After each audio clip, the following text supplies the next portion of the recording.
Hello and welcome to episode 59 of the Tigers, a podcast all about the National Ice Hockey League, but one that always has an eye on the Telford Tigers. Season's underway. Says it all. Episode done. No, I'm joking. Of course, not plenty to discuss this week, with, of course, the first week of league fixtures having taken place. But before we get onto the results from the first weekend and look ahead to the second weekend, a couple of fixtures to cover off. So first off, Tigers, they get the first suspension of the season. Ross Connolly, 5-game suspension for a check to the head in the game at Peterborough, the final pre-season game. Not what we needed, to be honest. I think we're already perhaps a little bit short or a little bit thin in terms of the defence. So to lose defenseman for 5 games is far from ideal way to start the season. In league news, there's a website. Been using it over the weekend and not too bad. It's a good place to keep up with scores and the like, and sort of who's got the points and everything. So yeah, nihlnational.com. Take a look if you haven't already, and yeah, let me know what you think of it. I quite like it. Looking forward to seeing where it goes over the coming weeks, months, and no doubt years as well. Anyway, let's get on to stuff that we're all really here for, which is the ice hockey itself, the results, and what's coming up. Before I get on to the National League, as always, we'll kick off with Tigers 2, as Tigers 2 started their campaign on Saturday. Home fixture against the Altrincham Aces. Come the end of the first period, the Aces were winning 3-1, which I am fairly confident in saying not many people would have predicted. Would that last? No, it wouldn't. Tigers 2 end up running out 6-3 winners, but no doubt a bit of a scare there for their first game of the season. But no, it's a good start to the season for Tigers 2. Points on board, onwards and upwards, and yeah, let's keep that roll going of winning plenty more games with any luck. In terms of the National League, so the action got underway on Friday night with the Swindon Wildcats hosting the Berkshire Bees, and the hosts won it 6-2. Good solid win for the Wildcats. I think most people would have expected Wildcats to win, and they put in a good performance there to win that one. Saturday, the Bees hosted the Phantoms. The Phantoms won, but 2-1, so pretty close, that one. That'll be the first match of the season. I think there's got 2 important netminders. No doubt somebody's going to correct me there on that one, but no, it's a win there for the Phantoms at the Bees. The Pitbulls hosted the Seahawks.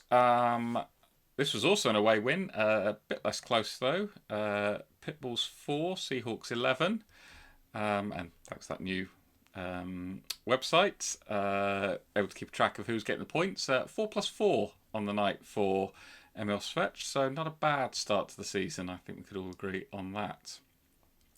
Lightning hosted the Raiders. That one finished Lightning 7, Raiders 4. And the Sharks hosted the Knights. That one finished Sharks 5, Knights 8. So a win for both the Knights and the Lightning. Top 2 last season, both win the opening game. Both could not win their second game because they were against each other. Leeds Knights hosting Milton Keynes Lightning. Early test, big clash of the top 2 from last season, and that one ended up finishing Knights 7, Lightning 3. So a big win for Leeds on the opening weekend. For the Lightning, again, they've gone up to Leeds, and again, they've come away without a point. It seems to be perhaps a consistent kind of theme. It's going to be very difficult, I think, for them to win the league if they're not going to be able to pick up points at Leeds. Granted, it's tough to do, but you've got to do tough things to be winning the league. Phantoms hosted the Steel Dogs. Phantoms 3, Steel Dogs 5. So first game there for the Steel Dogs, and that is a big statement of intent, I think, going to the playoff winners and winning on their ice. Raiders hosted the Wildcats. Wildcats were 2-up with about 3 minutes to play. It ended up going to overtime, and Raiders got the third and winning goal in overtime. So a bit of a surprise result there, I would say. And also saw Hull Seahawks host the Bristol Pitbulls. I mean, realistically, it was more of the same. This time it finished 9-1 to Hull. Bit of a demolition job over the weekend.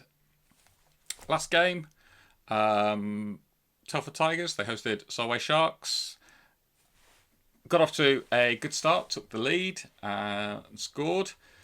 Ran into a bit of penalty trouble. 5-on-3 to kill for around about a minute and a half, I think it was. Came pretty close to killing it, but Solway equalised and then scored, as we really didn't get started at the start of the second. Then we got a couple of quick goals through Vladimir Luka and Devon Skaleski. Great finish from Skaleski. Somehow seemed to find some space, skated his way through and put it home. Then at the end of the second, buzzer went. Landsberg's got boarded. I think it was Henderson. Bit of a melee all around the situation. 2 for boarding for Henderson, 5+ game for Jake Price. That is another D-man that we're missing, and couldn't kill off the mage penalty. So we equalised on that.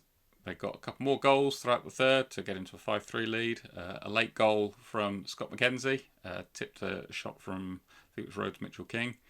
Made it 5-4, but yeah, couldn't get an equalising goal, take it into overtime or anything like that. So a little bit of a disappointing start to the season with a loss. Close game. I think the Tigers could have won it. I think, we just need to be that bit more clinical in front of net. We had, sort of a few one-on-one chances, particularly in the second period, and perhaps didn't fully capitalise on them.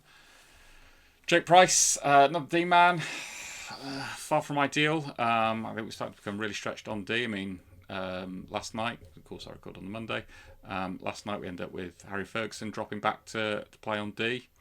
So it'll be interesting to see what happens with the upcoming weekend. In terms of the upcoming weekend, it really is not an easy one for the Tigers.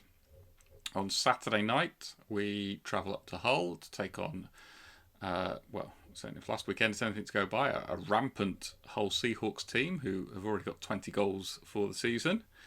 And on the Sunday night, we host the Leeds Knights. So about as tough a weekend as you can get, I think.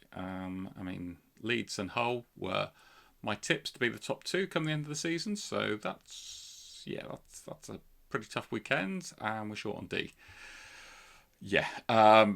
Prediction-wise, I'll tell you what, if we get a point from the weekend, I would be absolutely happy with that, quite honestly. I think that's a really, really tough weekend. In terms of the other fixtures over the weekend, so on Saturday night, Lightning host the Steel Dogs. Lightning to win that one, but that's going to be close. Wildcats host the Sharks. I think Wildcats going to have enough to win that on home ice. Phantoms host the Bees. Phantoms to win that one. And Pitbulls host the Knights. Knights will win down in Bristol. Sunday night, I'm not going to go over the Tigers Knights game again, but Raiders host the Phantoms. It's an interesting one. I fancy the Phantoms to win that one. But if the Raiders can stick in the game like they did against Swindon, could happen, but no. Peterborough to win that one. Bees host the Wildcats. Expect the Wildcats to win that one. I think they're going to be determined to put perhaps last Sunday's shock result as such behind them. Sharks host the Seahawks. Tough one, but fancy the Seahawks to win on the road there. And Steel Dogs host the Pitbulls. Steel Dogs will win that one.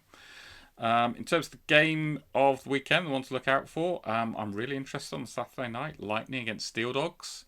Lightning definitely need to bounce back from having lost at Leeds. And for Steel Dogs, we've gone to the playoff winners, and you've won there. Can you go to the team who finished second in the league and win there? If they can, that would be a real massive statement of intent from the Steel Dogs. For me, that looks to be the game of the upcoming weekend. As always, let me know what you think the most exciting game looks like. Were there any of the results from the past weekend that were perhaps surprising in any way or that shocked you? Anything else you want to talk about, let me know about, discuss. Were you at the game on Sunday, the Tigers-Sharks game? What did you think about that sort of melee at the end of the second period? As always, get in contact, leave me a message, let me know. And of course, if you want to come on and actually have a chat about some of these things, just get in contact. Always welcome guests on. In terms of this episode, that's it. So I'll be back this time next week. Bye for now.